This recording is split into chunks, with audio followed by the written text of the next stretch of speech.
images are significantly easier for humans to just consume the content of. So Steve Jobs actually did this really, really well. There's a book I read called Presentation Secrets of Steve Jobs.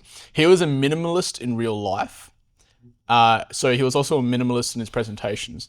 His presentations were usually just images, very little text, right? Whenever we can find images to get the same message across that we can for words, we should do that.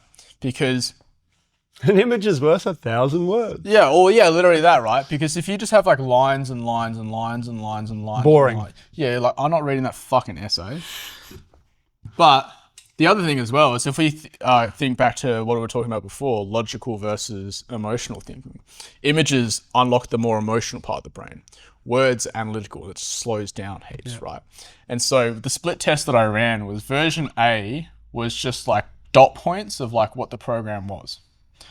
Version B was still dot points, but I just had an image to accompany it. So like this was just saying it's an in-person workshop.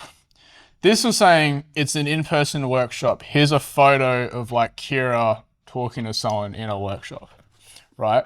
And then we had like the advisory calls. So it was like, there's this many advisory calls and this is the schedule.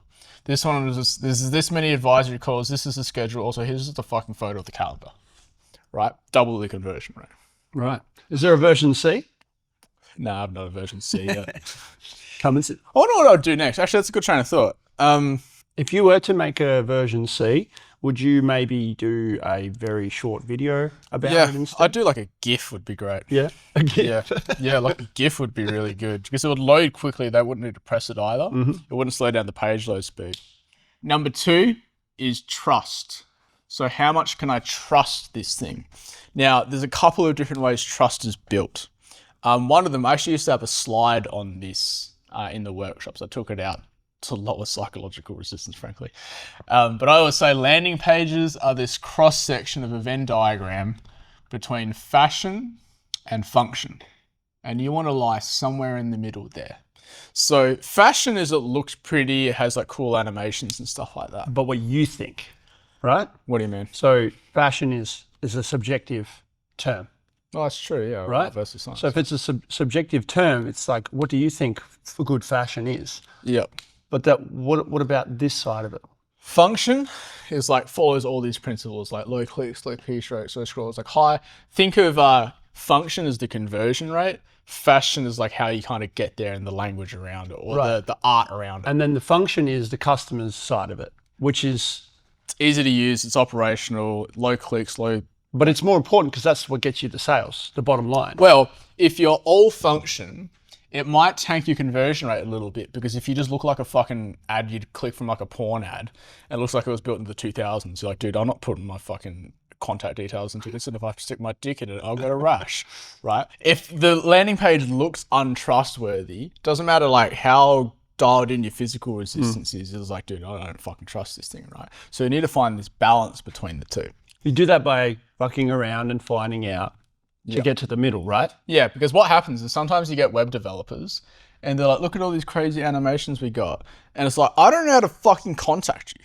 Like it actually happened, one of my first ever clients was this luxury like retirement complex. Just like retirement in like the Scarborough foreshore for like rich fucking old people. Originally the website was like perfect. It looked very fashionable. It looked very pretty. And the form was like right where it should be. And then this like new web design agency came in and just hid the form. I was like, you fucking actually out of your mind. And then they're like, the ad stopped working because you fucking moved the form, you retard. Put it back. And they just wouldn't do it. I'm like, oh my fucking God, right? that's the idea of like fashion and function. Now trust as well.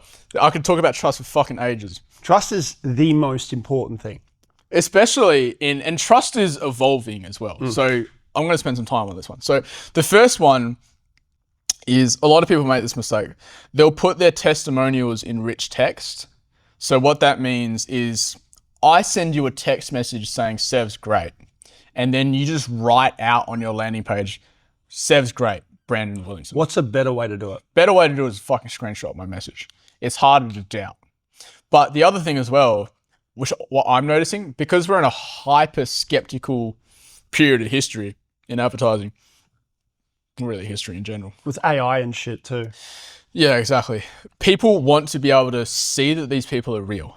And so you want to be able to like put my full name in, put my like Instagram handle in, and then people like I'm in the Entourage's ads saying very good things about the Entourage. People still message me and go, "What do you think about the Entourage?"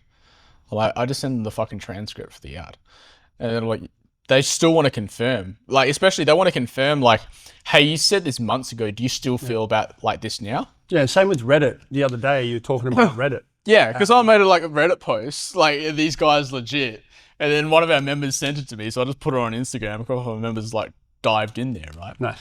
And so, and yeah, you can get into that as well. Like, where do they get their trust from? Actually, this is a good tangent. Actually, so where do they get their trust from?